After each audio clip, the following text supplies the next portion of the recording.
What is up, you guys? Thank you for joining me here for another episode. Today is part 2 of the ego story around scarcity mindset, all of those things. Today, I am talking about scarcity around our things or our belongings and our money. If you missed it last week, I talked about general scarcity mindset and then how it shows up in the way of our time and then in our relationships via emotions of envy and jealousy. And then today I'm taking another 2 areas where scarcity really shows up for us, and that's in our belongings and our money. I think almost everybody could probably benefit from listening to something in this episode, something to consider.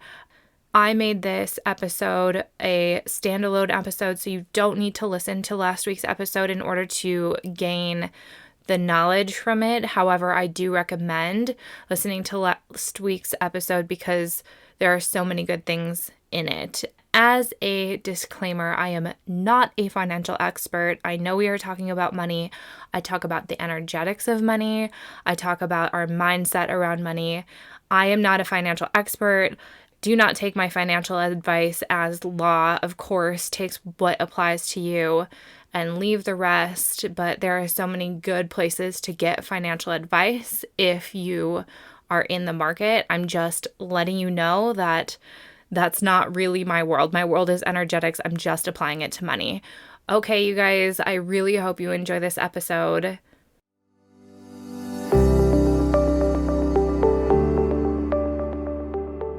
Welcome to the Get Out of Your Head podcast, where we talk all about the stories that keep you stuck, blocked from manifesting what you really want, and away from your authentic life.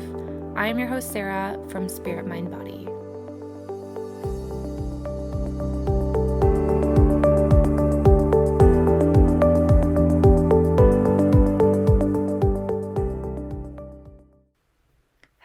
Hello, welcome back. I'm excited to be back again. Last week, I talked about scarcity as an ego story. So if you missed it, I'm linking that in the show notes below. I would highly recommend, because I really dive deep into that ego story around scarcity in a broad context.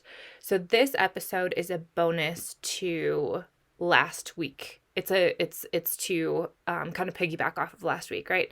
So I'm talking about how scarcity mindsets manifest for us in the way of our things, meaning our possessions, our belongings, the things basically we keep in our house, the tangible things that we own, and with money. And I think that these are 2 areas that are especially subject to confusing abundance with excess. And even if you're, not in the law of attraction type area, if you don't follow along with law of attraction, if manifesting is not really on your radar, if that's not really a thing for you, which you probably are if you listen to my podcast, but that's okay. Even if you're not into that, we can just look at society in general to see that we have a big problem with these areas on average. We are bulging, our closets are bulging. We have too much stuff. We have so much stuff, actually. And our bank accounts are dwindling. We just have less and less money. We have way too much stuff. It just indicates that there's a big imbalance. And these 2, money and our things, are actually really, really intimately linked. And so when you heal one, you're sort of healing another. They go hand in hand. And so the approach that I'm taking today, as we're going to just take a deep dive into the things that we have. And then I think that carries over into the money aspect quite a bit. And when we can sort out what we need and what we spend our money on, we sort of start to heal that money thing as a consequence or as a byproduct. So I'm gonna take a lot of time to talk about our stuff, and then I'm gonna not talk so long about money, but I am going to give you a few things that you can consider, a few mindset shifts, a few new ways to look at money so that you can come to it without a scarcity mindset and be unafraid of earning more or of bringing in more. Like, I think that there's a big fear around money. And so I really could talk forever about this. There's so many things that I just don't have time to address. But I think that a lot of us have this deep-seated fear around money. It's sort of like we have a really unhealthy relationship with money, I think. And the whole point to talking about money in this way and reframing it is so that we can kind of heal our relationship, so that we can use money to do what it's intended to do, which is give us good experiences and the experiences we want to have. Okay.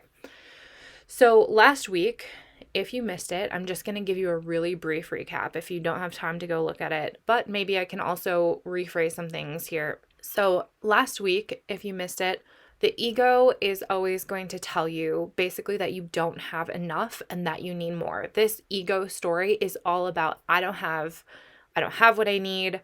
If I do have what I need, I better hold on to it because I'm not going to be able to get it in the future. It's very untrusting.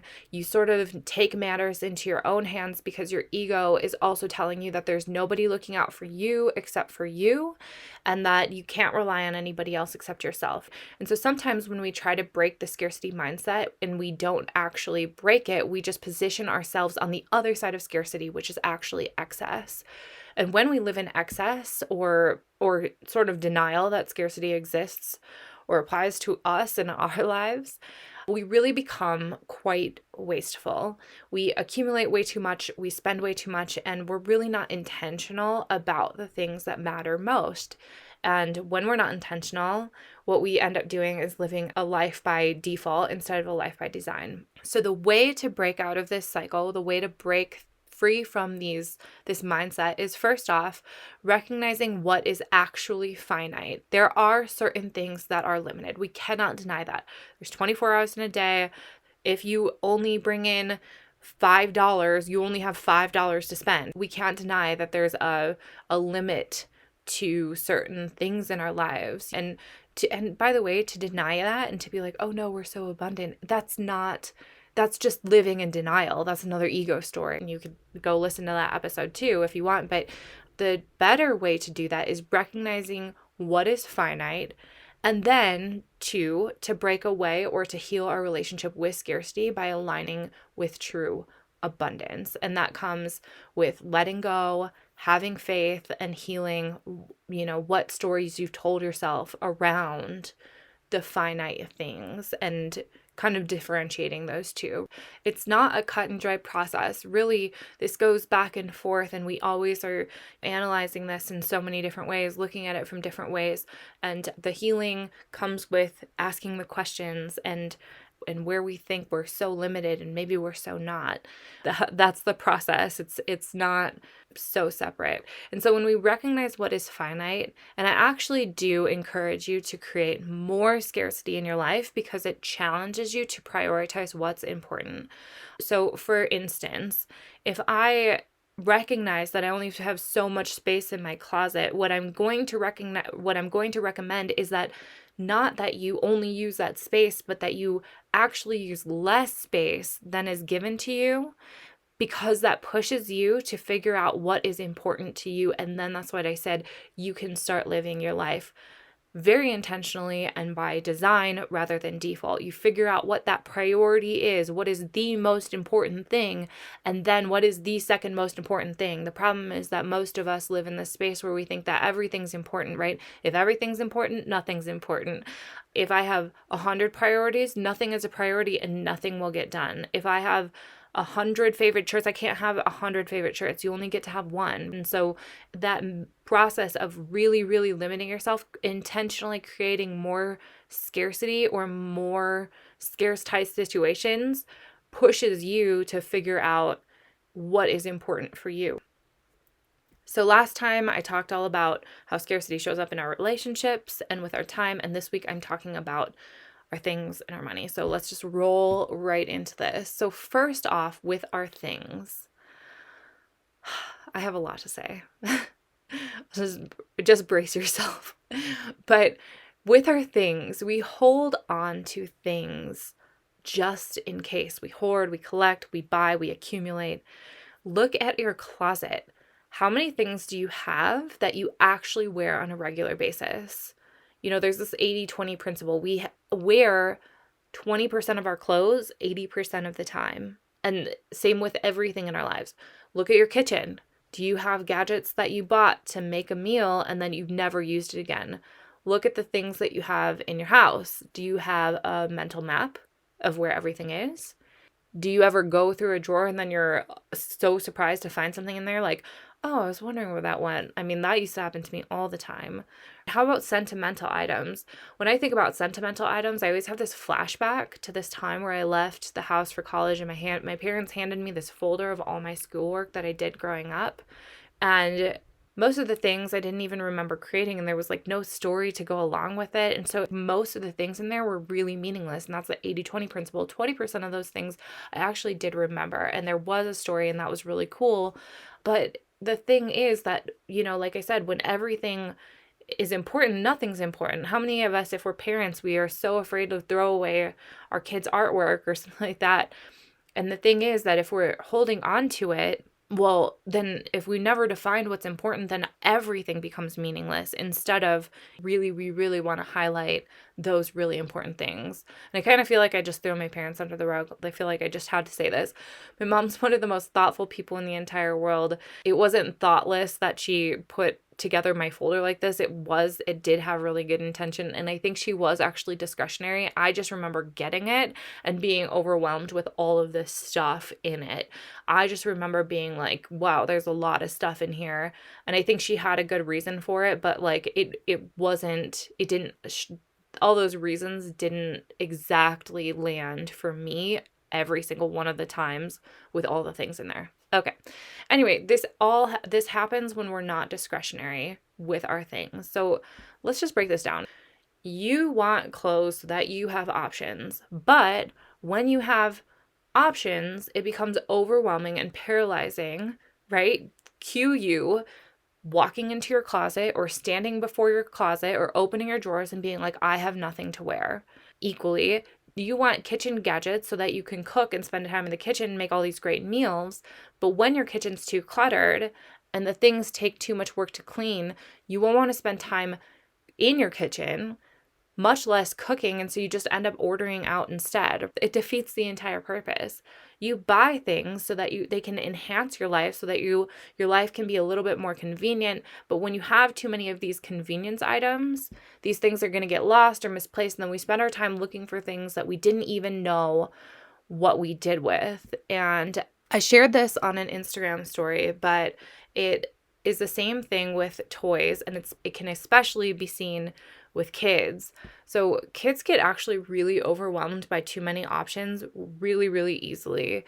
When I hand my 8-month-old a toy, he's preoccupied for a while. He gets to explore it. It's like a new toy. He really enjoys it. He gets into it, right?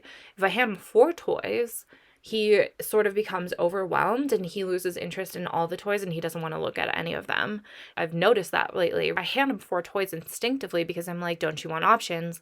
But he doesn't really want options. He just wants to figure out the details of one.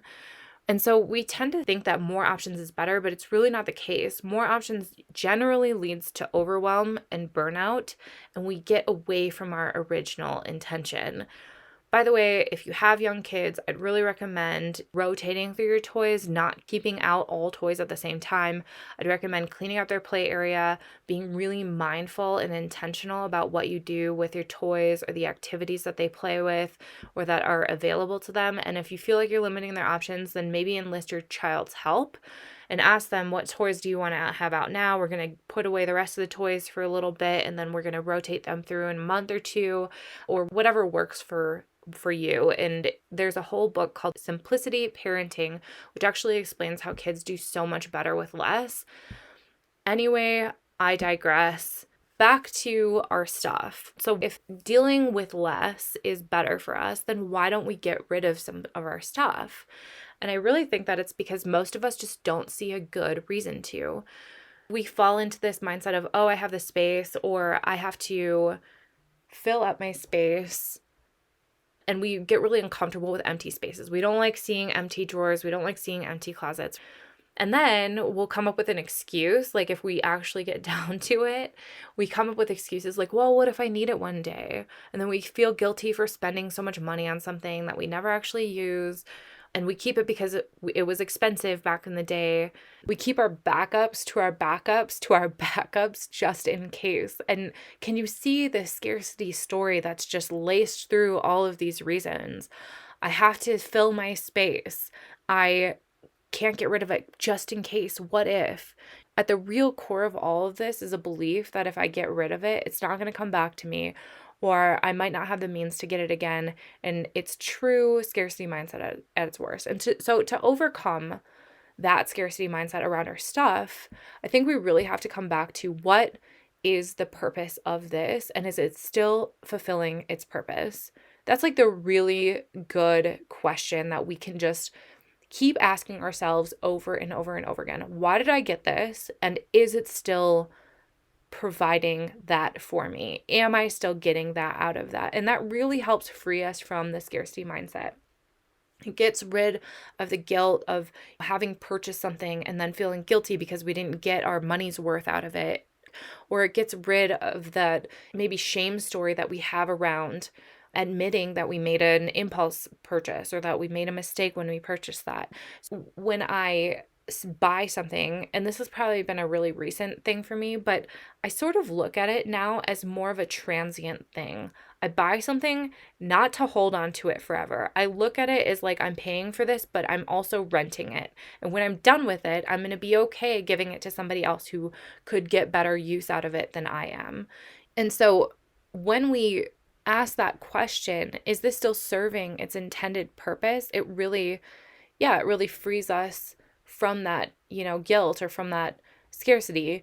And then we can actually use scarcity intentionally to figure out what is not readily apparent.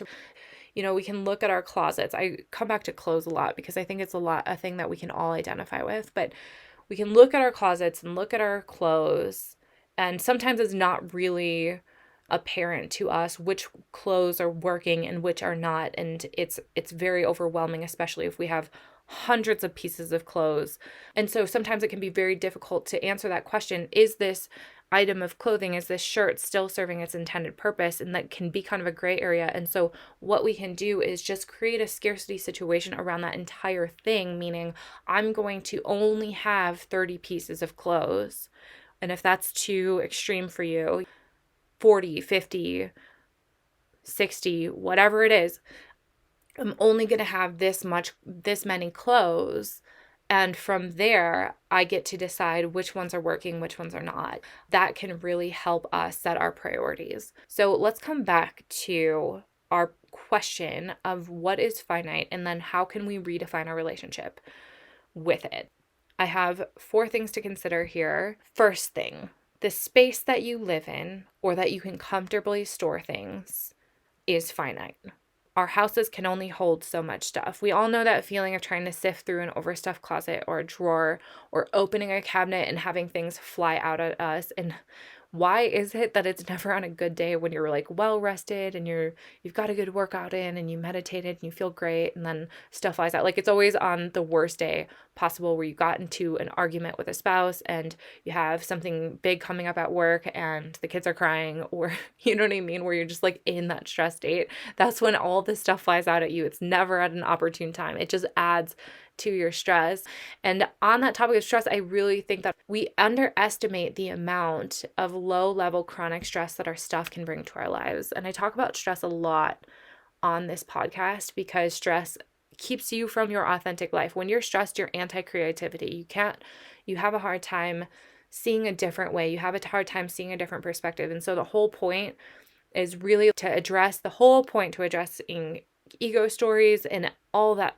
Everything I talk about is to reevaluate what is stressing you out, and then how can you move away from that. Another way to put it, if you are into law of attraction, is what is low vibe in my environment or in my life that I really have an option to not be low vibe, and then how do I move either through or away from it? How do I heal it so that it's not a problem anymore?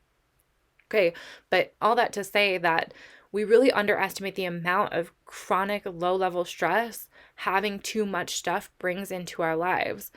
You probably live in the house that you do because when you bought it, you were like, oh, this is great. I love this house. It's roomy. It feels good.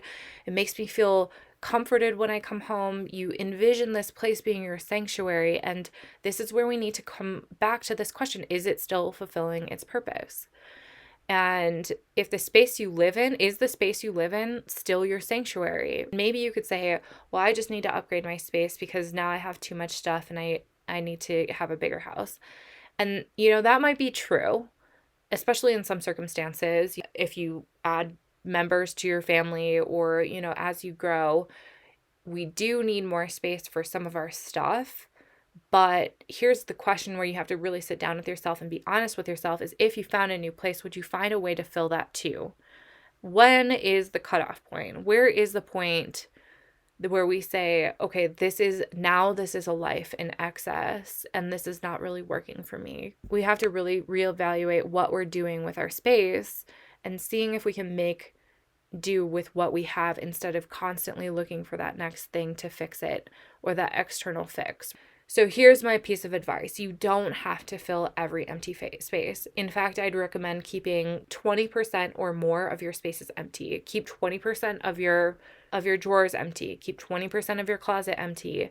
This does a little bit. First off, it allows for space to move around for better organization so you can find things.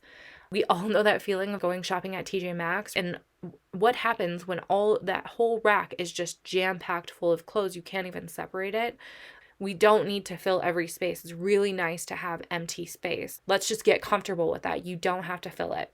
Number 2, the amount of stuff that you can mentally keep track of is also finite. I know that's a very, it's not a tangible thing. Sort of like, the space in your mind. Like I can count the square footage in my house. It's not the same thing. I can't say I have these many brain bites for keeping track of stuff, but we are limited creatures. Our mental capacity is limited, and we just have to recognize that. It's not really important that we quantify it, even though I will in just a second, but it is important that we recognize that we are limited. So unless you're one of those people that have a mental map of everything, even though your desk looks like a war zone and you have piles of stuff and you somehow know, I don't even know how those gifted people do it. It's just like they know exactly where everything is at any time, and that is impressive. I am not like that. The majority of people are not like that. So unless you're that person, just know that you have limits to what you can mentally keep track of. And I talked about this in the last episode, so I'm not going to dive deep into it. But in incident command, they talk about span of controls. The optimal span of control is 5. I see this number over and over again. I was reading a book where it said the maximum things in life that we can reasonably manage at any given time is 4 to 6. Again, optimal number is 5. In our lives, phone numbers are 7 digits long, but really they're broken up into 3 and then 4 right around that 5 number. Our capacity to mentally manage things, really 5 is the optimal number, probably no more than 7. If you push 7, it gets to be a bit much. And so when we keep things for just in case, come the day that you actually need it, are you going to be able to find it? Are you going to be able to locate it? If you have hundreds of things that you have in storage, are you even going to remember that you have it? And chances are you're not. And so coming back to our question, is that thing still serving its intended purpose? If you're keeping it for the just in case, but then come the just in case you can't find it, no, it is not keeping that intended purpose.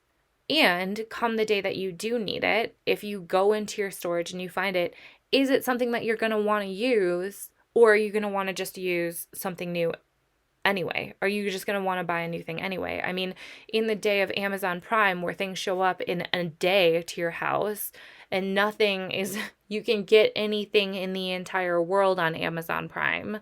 Let's just ask ourselves that question. Are you going to want to just buy a new one anyway? Before I started downsizing, I really didn't even realize how much stress it brought me when I couldn't find my stuff.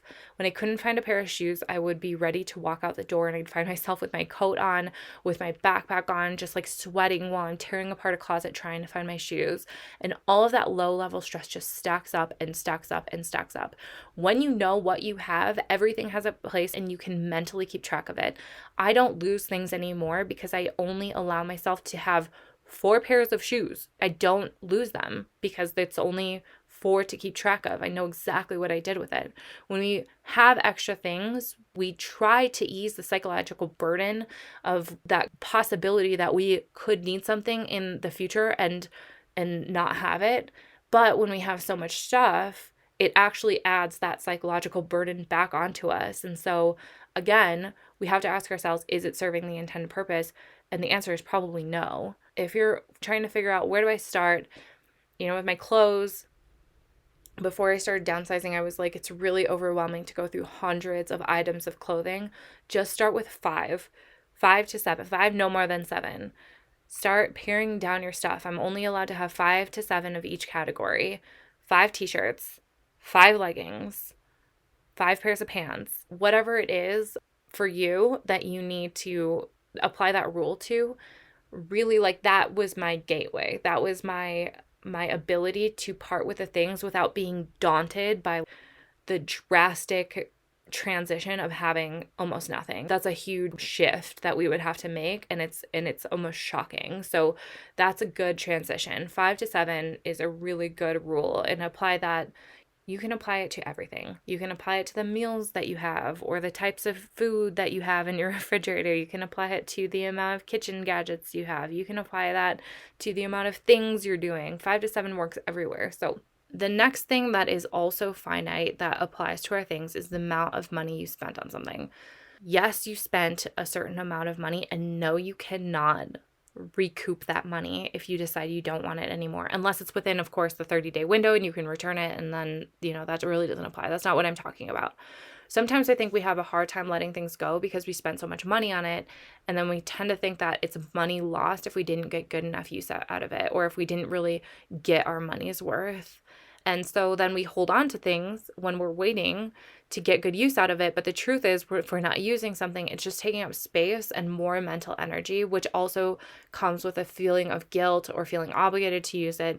For instance, this would happen a lot with my name brand clothing. I would do this all the time. I would impulse buy things for the brand, and then I'd accumulate these things, and they were things that I didn't really love. I didn't love the way it looked on me. It was a weird color, or it just didn't fit right. But I would feel obligated to get dressed in it because I would see it sitting in my closet, and I would be like, well, I spent so much money on it, and so I suppose I'll just wear it for this day because otherwise, why did I spend all that much money? And so that's the way I rationalize it. And the entire day I end up feeling subpar because I'm wearing this thing that I don't really love. I generally have something else that makes me feel way more confident. And it's a loss over and over and over again. Here's the thing. Yes, you spent your hard-earned dollar on it. No, you cannot get your money back. But if you keep things, it continues to perpetuate that problem if you don't really like it. It uses up space in your house. That's space that you're paying for. You pay for every square footage. And if I have something that takes up a square foot, I'm paying for that thing to live in my home. And yes, it can seem sort of like the effects would be minimal when I'm talking about single shirts, but all of those things can really add up. And it's mental energy to maintain and guilt for not using it as much. And then when you do use it, it makes you feel subpar. And so then we ask ourselves, we come back to that question, is it still serving its intended purpose? The answer is no. We have to start to let these things go. And the more that you let go and the more that you see this for what it is it's this thing that I keep in my house because I feel obligated to it, continues to siphon your energy, your time, your money, and your mental energy. And when you can get rid of it, when you can clear the space, you clear space for something better to come there and take up residence there. Number 4, and this is just a question. It's not really a limitation, but this is just a question to ponder. Is your stuff preventing you from living the life you want to live? And to totally flip this on its head, it's really worthwhile asking the question, do you want to have more money, but you don't because it's tied up maintaining all your stuff? Do I have to spend money on a storage unit or on a big, big house in order to house all my stuff that I don't use? That's a really good question. And they're just questions, if the answer is no, the answer is no. But do you want to travel more and get out, but you feel tied to your home because you spent all this money on this stuff that you now have to stay home and feel obligated to enjoy? Do you want to host a dinner or get-togethers, but you can't because your stuff is in the way? Do you want to come home to a place to relax, but as soon as you sit down, you feel overwhelmed or you feel like you have to clean, and so you just sort of turn on the TV to numb it out? Or do you spend your time, way more time than any human should, cleaning up and cleaning up and cleaning up again and again and again? Wouldn't we all love the ability to leave our jobs or to not be beholden to a job so that we can support our stuff and travel the world or Airbnb our house out when we're not home so that the trip pays for itself? The less we need, the less we are tied to things that don't really bring us true happiness, like a job, or the less we sort of sell ourselves, our time, our energy, our money in order to maintain things that don't bring us true pleasure. Evaluating your relationship with your stuff is actually a long journey, and I really don't think you ever get there. It's a constant evaluating and reevaluating of what's working and what's not working. And let me remind you that there are different seasons in your life, and just because something served you in the past doesn't necessarily mean that it'll serve you in the future. And there's this parable of this monk, and I'm totally going to mess up this story, but basically he's on a long journey and he comes to a river and he has to cross the river. And so he builds himself a raft and he crosses the river with the raft. And then when he gets to the other side, he keeps the raft for that just in case scenario. And that is what we all do when we can't part with our stuff. It's like we've come to the river, we've used what we needed to use, and then we keep holding on to it. We keep carrying it with us, even though it's not serving us anymore. And we do it unconsciously. We really don't even realize that we're doing it. And it's the extra baggage and that extra weight that prevents us from fully living in this moment because we're so encumbered by our stuff and by things from the past. Okay, that's all. That's what I have to say about stuff. Man, oh man, that was a long ramble, but really I honestly think that I could go on and on. I'm gonna go through money. This might be a longer episode, but that's okay. I'm here for it if you are too. Okay, so let's talk about money. I'm not gonna dive as deep into money as I do with stuff because ultimately I think that, money is linked to the stuff we buy. When you heal your relationship with stuff, you also heal your relationship with money. You stop buying so much stuff. The more and more I reevaluate my relationship with my stuff, the less and less I impulse buy, the less I find a rush out of just buying stuff. I just don't accumulate stuff that much, especially when you go through decluttering processes. It's so much energy and it's so draining, and it's sort of a reinforcing thing for you to actually declutter because then you're less likely just to bring stuff mindlessly into your house. There's so much good information about being frugal and having a budget, and I do recommend having a budget. I have a budget, but if you're saving money by pinching pennies, by saving on your toilet paper or being super, super frugal. I mean, I don't know. Maybe you have a really good system. That's great. But if that is your gateway to saving money or healing your relationship with money, I would say that maybe, unless you really enjoy doing that kind of stuff, being frugal and getting the best deal possible, maybe there are bigger fish to fry. Because at the end of the day, when we're frugal, that's a really, really big scarcity mindset thing. And I guess, like I said, you have to come back to that question as, do you like doing it? Do you like being frugal? Is it paying off for you? Is that worth your while? And if it is, then great. I think that's awesome. I think that, you should definitely do that. But if it's bringing you more stress, is it serving its purpose? Like, keep asking yourself that question. Is being frugal serving its purpose? Because I'm gonna guess that when we're frugal or when we try to be frugal, we're doing it so that we can live a little more freely with our money at some point in the future. But if it comes at the ultimate sacrifice of getting really stressed out about every single penny now, is that worth it? That's a big question. Here are 3 big mindset shifts that allow you to sort of get away from that scarcity mindset with money. If you have a good relationship with your things and you're still struggling with money, these are 3 things that really shifted the way that I saw money and helped me break free from that scarcity mindset with money. First thing, money is a means to an end. It's a means to allow you to either live comfortably or have an experience. So come back to that experience. Ask yourself, what is my money bringing me when I spend it on this? Does it accomplish that goal, and is it worth it? Allow yourself to be really, really honest about this. It can be a really big source of shame to admit that buying name brand clothing makes you feel important, but I don't think there's anything wrong with that, so long as you're honest about it. If you are honest about, I really like the way that buying this name brand makes me feel, just be completely transparent with yourself. Because when you start to get honest about it and you're saying, I'm buying this name brand clothing because it makes me feel important, then you can start to evaluate and say, is it still making me feel important when I have it for 3 months from now, or when I continue to buy this? Does it still serve that same purpose? If you're not clear as to what you're buying and why you're buying it or why you're spending your money on it, then we start to not be super intentional about why we buy what we buy. And then it makes it really hard to reevaluate, do I really still want to spend my money on this? And we sort of just fall into a habit of buying name brands when they don't really serve that purpose anymore. So be really, really honest about it.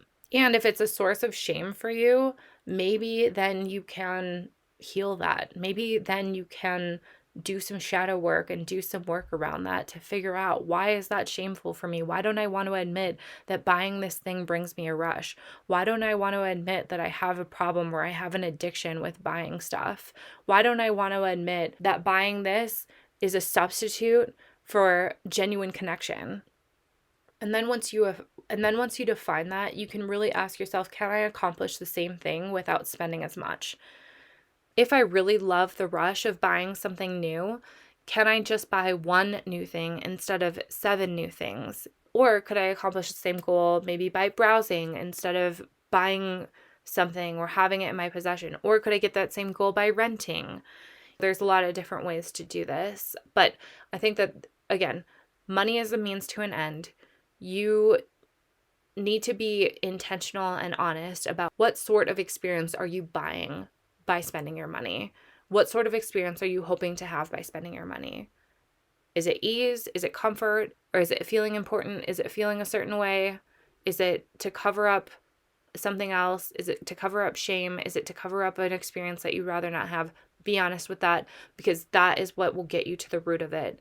And then you'll stop using money, or you can dial down the amount of money that it takes and use it more intentionally. Okay, 2. I actually heard this. There was a financial person. If somebody knows, please let me know. I can't remember who said this, but money is energy exchange. Essentially, like, I just wanted to let you know that I didn't come up with this, but it's true. Think about it this way. So I spend my life's energy to get a paycheck. Monday through Friday, I show up to my job and they give me a paycheck for the work that I do there. And then I turn around and I spend that money on something else that will bring me an experience. Really what I'm spending, if you take money, like, money is just that transient thing, but really what I'm spending is my life's energy. I put those time, the hours, the work in, I got money, and now I can spend that money. So really, that's all it is. I think that we just glorify money. We make it into this big thing. We have this we're fearful of money. We're fearful of having too much money because then maybe somebody could come and take it away from us. But no one can take away your life's energy. And when you spend your life's energy doing what is in alignment with you, money starts to flow a lot easier to you. And that could be in all sorts of different ways. It could be in having a side hustle. It could be in getting a job that's more in alignment. There's a lot of different ways. Or it could be healing your relationship with your things, and then you stop using money as like an addiction or to cover something, a bad feeling up, or to bring you a rush when you're feeling down or having a bad day. Money is just energy exchange. It's just that life's energy. No one can take your life's energy away from you. And the only way that you'll find that you don't have enough is if you're channeling it in the wrong places, if you're putting it in the wrong places. So the third thing is consider that if you have an abundant mindset, you don't think twice about giving it away. I feel like I'm sort of cliche. I'm sounding sort of cliche, but all of these things are really true, and you have to do it in order to figure it out, and then you're like, "Oh my God, it's true." When somebody who has abundant money, they don't think twice about paying for somebody else's meal, picking up their tab. They don't think twice about spending money on gifts for someone else. They're generous with their money. And so if you find yourself in this place where you're penny pinching, it's like, how do you act with money? Maybe that's what I was saying before too, is that if you're being frugal, if you're penny pinching on certain areas, you have to ask yourself, do you like doing that? If you don't like doing it, then you're just buying into that scarcity mindset. And you're sending out this vibe to the universe that says, I don't trust you, I don't have enough money, and I'm never going to have enough money, and it's just going to keep going. This is like law of attraction 101. That's what you're going to attract to you. What are you silently saying with your actions or with your vibe or the way that you do things? Start acting like a rich person. Rich people do not spend their money on cheap stuff. Rich people give away their money. Rich people invest it properly. Rich people are very specific about what they want and then go out and find that thing and won't settle for anything less. That is the way that you need to act with your money if you want to heal your scarcity mindset around money. You have to start acting like that. Ask yourself every day, what would a rich person do? Okay, that is what I have for you guys today. I think that on the whole point to this is, if I could leave you with one basic message, is just allow there to be space. We have this desire that we need to fill every single drawer and time, all of our time, and there can't be any empty space, and there can't be any silence, and all of that stuff. What we do when we do that is we just don't allow the universe to surprise us with something even better. And when we create space in our schedules, in our relationships, when we prune away the excess so that we are so intentional with what we have and what we want, we start calling in something better. If we never allow ourselves to prune away what's not working, what's better is never going to come find us. Okay, that is what I have for you guys today. Before I leave you, I just wanted to stop and take a pause and say that I just really enjoyed doing these back-to-back episodes. It's something that I wish I could do all the time. If you listen to these episodes and you love them too, and you would rather me do it on a weekly basis instead of an every other week basis, I am going to link a donate link in the show notes below. I do not expect a single thing. I would do this every single day because this is my path, this is my calling. But what you have to know about me is that I am a working mom of 2 little ones. I just don't have that much energy. My husband travels for work a ton. And in order for me to produce every week, I sort of have to start to outsource some of these things like editing and producing.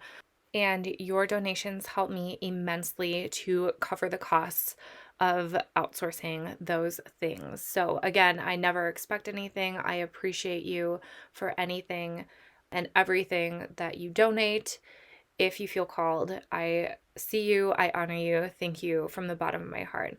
Okay, you guys, I will talk to you next week. If you enjoyed this episode, I would invite you to subscribe, share it with someone you know, and leave an honest rating or review. You can also connect with me through Instagram at spiritmind.body, through YouTube, or my website. Links to all of these can be found in the show notes below. This work is not easy and requires tremendous self-reflection, grit, and a willingness to be misunderstood, and for that, I honor every single one of you for showing up for your authentic self. Until next time.